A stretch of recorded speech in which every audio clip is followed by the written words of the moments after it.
Mephiles the Dark is possibly the evilest character in Sonic history. He successfully managed to kill Sonic before any other Sonic villain did. In fact, no other Sonic villain has managed to kill Sonic since. However, he only made one appearance, and that was in Sonic 06, a game hated by all. He was the character that really saved the game. But since Sonic 06 never happened, he has been erased from existence. I'm Lord Danny, and I'm here to answer the ultimate question: could Mephiles return to the Sonic franchise?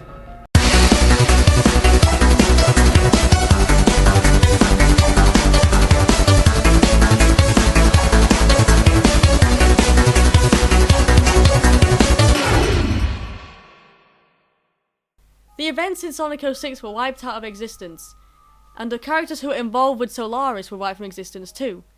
These characters include Mephiles, Iblis, and Solaris. However, wasn't Silver the Hedgehog technically linked to the Solaris project? Silver the Hedgehog is a descendant from those who survived from Iblis's terror. We all know that Iblis wiped out a lot of the world's population and left a select number of people left on the planet to breed with each other.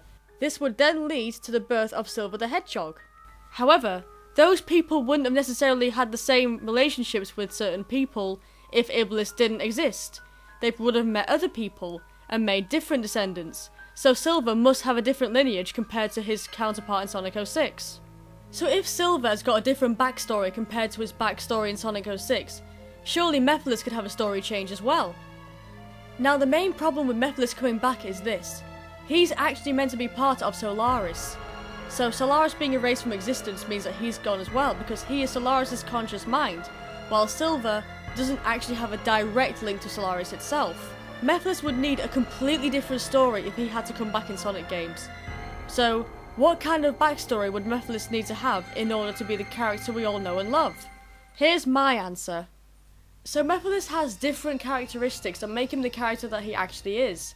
He's a clone of Shadow, he hates humanity, he loves destruction and killing.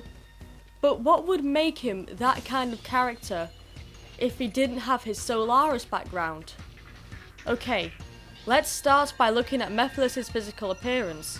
When he's in his regular form, he looks just like Shadow, except he lacks a mouth, he has green reptilian eyes, and his colour scheme is quite drab.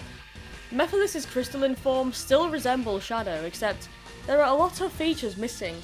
He has no nose, and he has no feet. And also, there's a gap between his arm and his hand, and there's no wrist.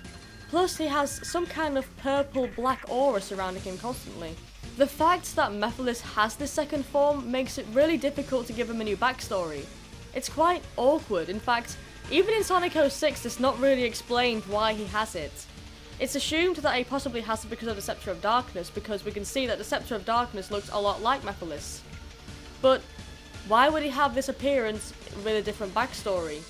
Because if he had his regular Hedgehog form, he could easily just be a Shadow Android defect, or an imperfect Shadow clone. Let's not forget Mephiles' base form.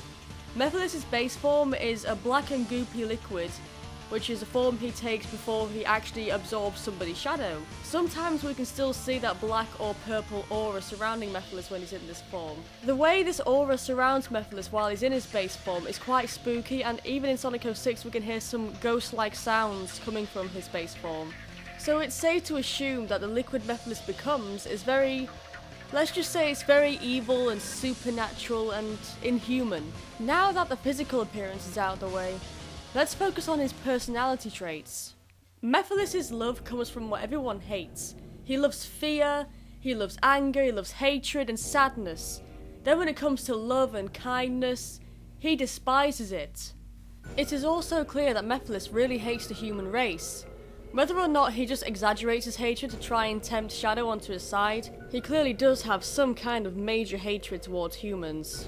As I've just mentioned, Mephiles does try and tempt Shadow onto his side. He doesn't do this with any other character. In fact, Mephiles' relationship with Shadow is very weird. It's kind of like a love-hate relationship. He despises Shadow for what he did to him in the past. He wants to kill Shadow. He has a major grudge against Shadow, yet he wants Shadow to join his side. It's possibly because he thinks Shadow is powerful, maybe because he was resurrected through his shade, who knows? But it's worth pointing out that Mephiles has some strange obsession with Shadow the Hedgehog. As I said earlier, Mephiles craves destruction.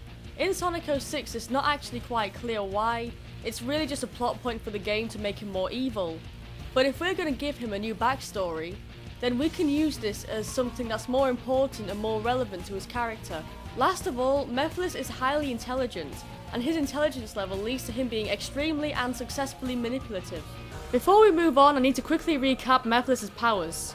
Mephiles can clone himself, he can merge between his forms at will, he can summon dark shadows which are alive, he can merge into people's shadows, he can fire laser beams from his hand, he can use dark energy balls and fire them from his hand as well, and he can also travel through time. So Mephiles is extremely powerful, and it's worth mentioning that he actually manages to beat Shadow in a fight. He almost kills him before Omega intervenes, and he does mock Shadow later in the game, saying that his power is only limited. So it's implied that Mephiles has so much power that no character can actually defeat him. He's only defeated when Solaris is erased from existence. It's quite possible that Mephiles is stronger than Shadow, and stronger than Sonic as well, because he does kill Sonic. So Mephiles is technically unbeatable unless he's erased from existence. Now that that's out of the way, we can finally move on to talk about what Mephiles' backstory could be if he were to come back in Sonic games. Now, Mephiles' time travelling ability was really a plot hole in his character. A character with the power to travel through time at will is going to have quite a few problems. So maybe he could go back in time, but instead of just going back in time in reality, he could go back in time in people's memories. Now, which character does that sound like? You guys guessed it. I'm comparing Mephiles the Dark to Black Doom. Black Doom and Mephiles are very similar characters. They both have some kind of connection to Shadow, and they both have similar personality traits. They're both cold, they're both manipulative, and they both have a lot of power. The reason I'm bringing Black Doom into this is because Black Doom is the leader of the Black Arms. And as you guys all know, the Black Arms is the alien race that Shadow the Hedgehog is actually part of. So Mephiles could actually be part of them as well, but in a slightly different way. When Mephiles is in his base form, he resembles the goop found on the Black Comet. So Mephiles could have actually originated from this liquid. But how? Before Shadow destroyed the Black Comet would pass by the Earth every 50 years. It has also been stated that from time to time the Black Arms have come down to Earth to visit.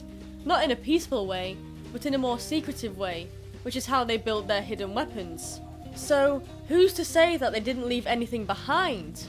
So Mephiles could be linked to the Black Arms, but the Black Arms couldn't be the sole reason of his existence. Now here's where the other part comes in. Shadow the Hedgehog was captured by a gun 50 years ago to be used as a weapon. However, he was deemed too powerful and was locked away. But who's to say that Gun didn't try to make a clone of Shadow? Yes, I'm going down the whole imperfect clone route here, but hear me out, I do have an explanation. The green colour in Mephiles' colour scheme resembles the green used to represent Gun. This colour could show that Mephiles is Gun's property and he is their weapon. So Gun could have tried to clone Shadow to create their own ultimate life form as their weapon. But as you guys would have worked out, Mephiles is not an exact clone of Shadow. Mephiles has very different powers to Shadow, but doesn't actually have any of Shadow's abilities. So Mephiles is definitely an imperfect clone if he were to be a clone. Now that we've got a couple of ideas, let's merge them into one big backstory. When Shadow was captured and sealed away, the Gun commander at the time would have ordered for his researchers to create a clone. Creating an exact clone of Shadow back then would have been extremely difficult and there would have been a lot of failures.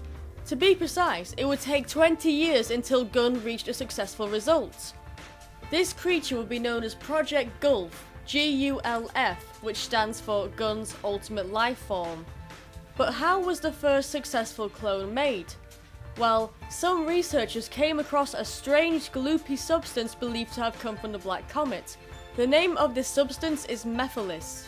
Mephiles being a word that comes from the Black Arms' language. This would have been the substance used to forge the Black Arms as weapons. So Gun's researchers used this substance to give their project life. Gun would then codename their project after the substance it was made from, the codename being Mephiles. But since the researchers knew little to nothing about this substance, they had no idea what to expect from Mephiles.